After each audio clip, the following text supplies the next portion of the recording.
안녕하세요. 은행다닌 우빈아빠입니다. 개인 사업자분들이 운영자금으로 자금이 필요하실 때 소득 증명이 안 되고 특히 신설 사업자 같은 분들은 1금융 은행 문턱이 아무래도 높다 보니 제2금융권으로 가셔서 대출을 받으시는 경우가 많이 있습니다. 잠깐만 써야지 아니면 조금만 쓰다가 1금융권 대출을 바꿔 타야지 이렇게 생각하시는 분들이 많이 계신데 현실적으로는 이렇게 2금융권 대출을 쓰게 되면 신용등급이 많이 떨어지기 때문에 나중에 이걸 1금융권으로 대환하는 게 쉽지가 않습니다. 이런 경우를 좀 막아보고자 대출의 기술이라는 시리즈를 연재를 하고 있고요. 무조건 된다는 것은 아니지만 이 영상들을 보시고 좀 부지런히 발품을 팔다 보면 1금융권에서 대출을 받으실 수 있는 확률을 조금이라도 높일 수 있을 거라고 생각을 합니다. 오늘도 시작해 보겠습니다. 오늘은 저번 시간에 이어서 대출 서류 관련한 내용을 좀 말씀을 드릴 건데 지난 시간에 기존 사업자분들, 서류가 준비되시는 분들은 세무서에서 발급되는 이런 서류 이외에도 좀 서류를 꼼꼼하게 준비를 하라고 말씀을 드렸고요. 오늘은 이번에 사업자 등록을 바로 내신 분, 창업하신 분들, 서류 제출이 아예 안 되시는 분들을 대상으로 좀 말씀을 드릴게요. 일단 서류가 없으니까 신분증하고 사업자 등록증, 새로 창업하신 분들은 사업자 등록증도 못 가져오시는 분들도 계시죠. 내가 이러이러한 사업을 할 건데 대출이 좀 되겠냐 이렇게 물어보시면 제가 생각했을 때는 열의 9은 대출이 안 됩니다. 그리고 이분들이 이제 대출 안 된다고 가시면 욕을 하시죠. 역시 은행 문턱은 높다 이렇게 얘기를 하시죠. 맞잖아요. 근데 이걸 여러분들이 은행 문턱이 높다고만 생각하실 게 아니라 좀 약간 역지사지의 입장에서 생각을 해보시면 가뜩이나 우리나라 그 개인사업자 3년 폐업률이 굉장히 높다고 하잖아요. 저희도 근무를 하다 보면은 대출을 해줬던 분인데 폐업했다고 저희가 일하고 있는 그 시스템에 바로바로 떠요. 언제 대출 해줬던 이분이 개인사업자 폐업을 했다.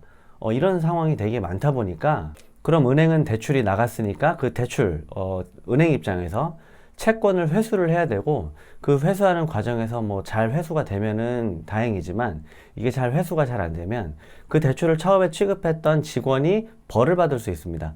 차라리 그 은행 직원이 그냥 내 돈 빌려줬다가 띄면은 한번 열 받고 속상하고 말면 되는데 저번 시간에도 제가 누차 말씀드렸죠. 저희들도 똑같이 그냥 월급 받는 직장인이라고 정말 최악의 상황에서 본인이 벌을 받을 수도 있고 징계를 받을 수도 있는데 어떻게 될지 아무것도 모르는 개인사업자 분들한테 그 직원이 특별한 노력을 기울여서 대출을 해줄 이유가 별로 없죠.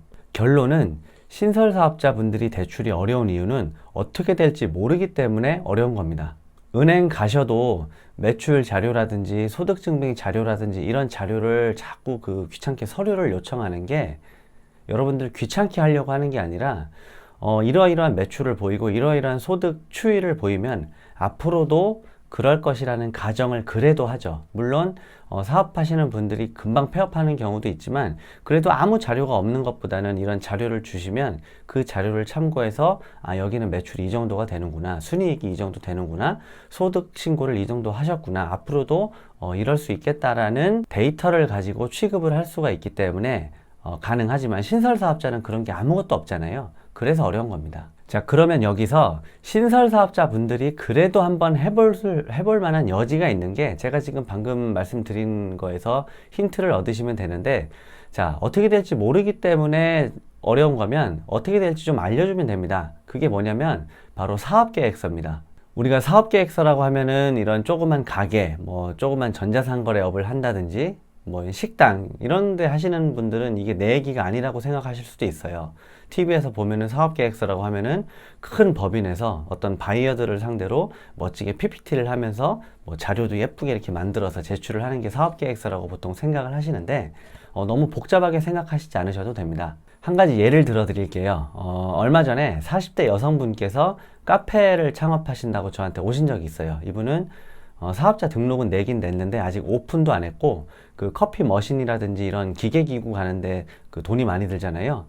요 자금이 좀 필요했던 분인데 오셨어요. 그러면 이분은 당연히 매출 자료 없죠. 오픈도 안 했으니까.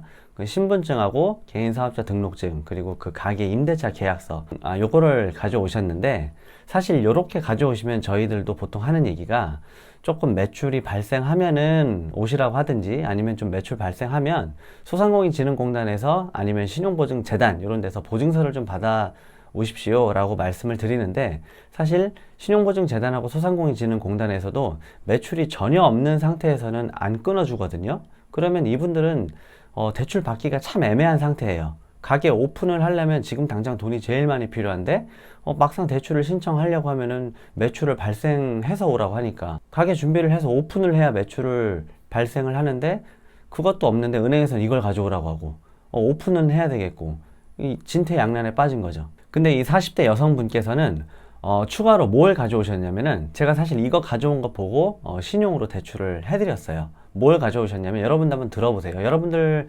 친구가 만약에 여러분들한테 사업하는데 돈을 좀 빌려달라고 하는데, 그냥 좀 운영자금이 필요하니까 좀 돈 좀 빌려줘라 라고 얘기하는 거하고, 제가 지금 이분 써오신 내용을 좀 말씀드리는 내용을 이렇게 들었을 때 어떠한 차이가 있을지 한번 들어보세요. 이분이 적어오신 거를 제가 이제 그 당시 자료를 한번 좀 프린트를 해서 왔는데, 이걸 바로 공개하기는 어렵고, 내용을 좀 보면은 이분은 그 카페를 개업했을 때 하루에 예상 매출, 커피 한 잔에 대충 얼마 나오잖아요. 뭐 아메리카노 동네에서 그냥 프랜차이즈 없이 하면은 뭐 2,000원에서 2,500원, 3,000원 정도 팔잖아요. 그런 음료 가격 한 잔에 대충 얼마, 뭐 예상 판매량 하루에 몇 잔 정도 팔 것이다. 그러면 하루 예상 대충 매출액이 나오죠. 그 예상치를 적고, 이분 카페가 위치한 가게의 특징, 주변에 어떠어떠한 뭐 사무실 같은 게 많이 있고, 뭐 아파트 단지가 있고, 어떤 회사들이 있고, 그래서 뭐 점심시간에는 손님들이 많이 뭐 유동인구가 있고, 뭐 이런 내용을 본인이 그냥 적었어요. 그리고 아까 얘기한 한 달 매출액이 대충 나오죠. 근데 이거 어차피 가정값이에요. 이렇게 안 될 수도 있습니다. 근데 거기서 이렇게 하면 이제 하루 매출 나오고 한 달 매출액이 쭉 나오면, 한 달에 나가는 비용 중에서 큰 금액 나가는 것들 쭉 빼요. 가게 월세 얼마, 알바 직원들 쓰려면 급여 얼마, 뭐 원재료, 커피값, 원두 또 사와야 되고, 뭐 각종 시럽이라든지 뭐 부수 재료 있잖아요. 그 테이크아웃 일회용 컵, 뭐 이런 것들, 뭐 전기 수도세, 뭐 이런 거. 그리고 이분이 다른 대출 받으신 거가 금리가 대충 얼마고, 이자가 얼마씩 나가고, 요런 거를 쭉 빼서 한 달에 순이익이 한 어느 정도 날 것이다. 그리고 이 대출을 받았을 때 내가 어느 정도씩은 좀 갚아 나갈 수 있다.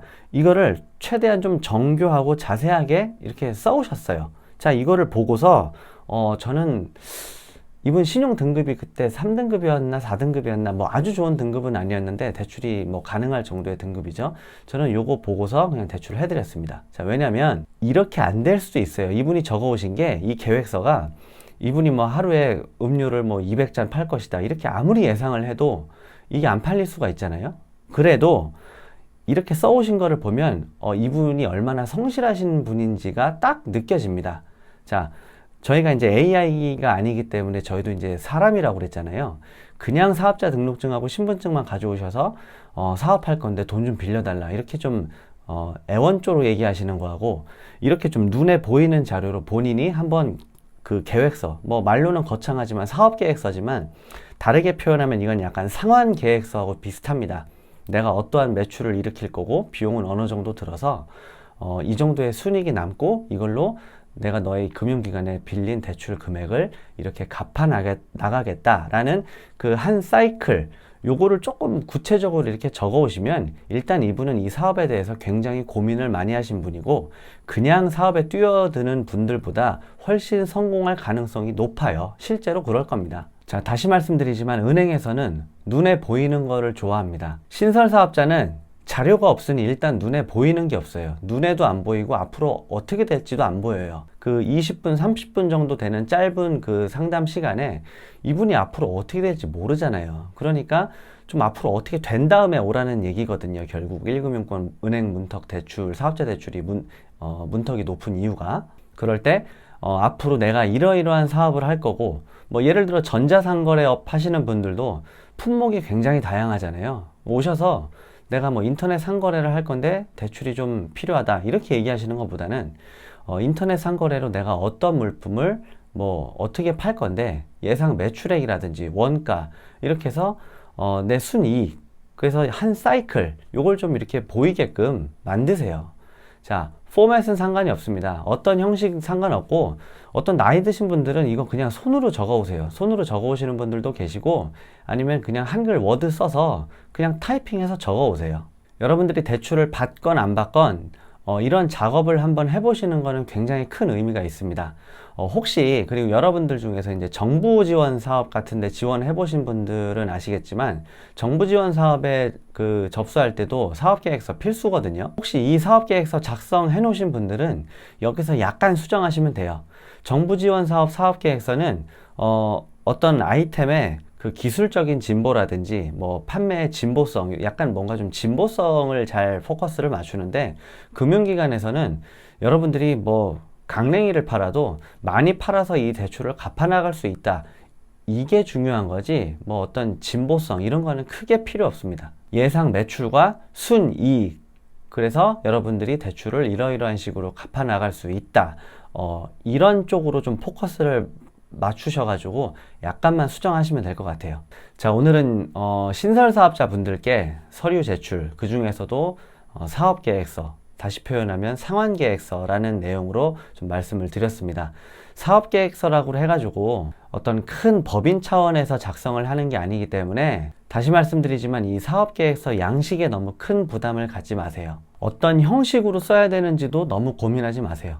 그냥 정 어려우면 손으로 그냥 쭉 쓰셔도 되고, 오히려 손으로 쓰면은 편지도 컴퓨터로 치는 것보다 손편지가 더 감동적이잖아요. 비슷합니다. 무슨 큰 법인 바이어 앞에서 PPT 프레젠테이션 하는 거 아니니까 너무 부담 갖지 마세요. 오늘 제가 말씀드린 그 내용만 들어가면 됩니다. 어떠한 아이템으로 어느 정도 매출이 예상되고 그에 따른 매출 원가, 비용, 부대 비용은 어느 정도 들어가고 순이익이 어느 정도 예상되고 그 중에서 너희 대출을 어느 정도 갚을 수 있다, 요 내용만 들어가시면 완벽합니다. 이렇게 하시면 신분증하고 사업자 등록증만 딸랑 가져오시는 것보다는 큰 결과의 차이가 있을 거예요. 이게 핵심이고, 이 영상 보시는 분들이 하시는 그 사업의 내용과 업종이 다 다르잖아요. 그런 부분에 있어서 조금 더 살을 붙일 내용이 있으면 조금 더 자세히 쓰시면 됩니다. 자, 오늘은 여기까지 말씀을 드렸고요. 조금 생소하신 내용이라서 조금 당황스러우실 수도 있는데, 궁금하신 점은 댓글 주시면 제가 최대한 빨리 답변을 드리도록 하겠습니다. 네, 오늘 영상 여기까지고요. 오늘도 내용이 도움이 되셨으면 구독과 좋아요 부탁드리겠습니다. 감사합니다.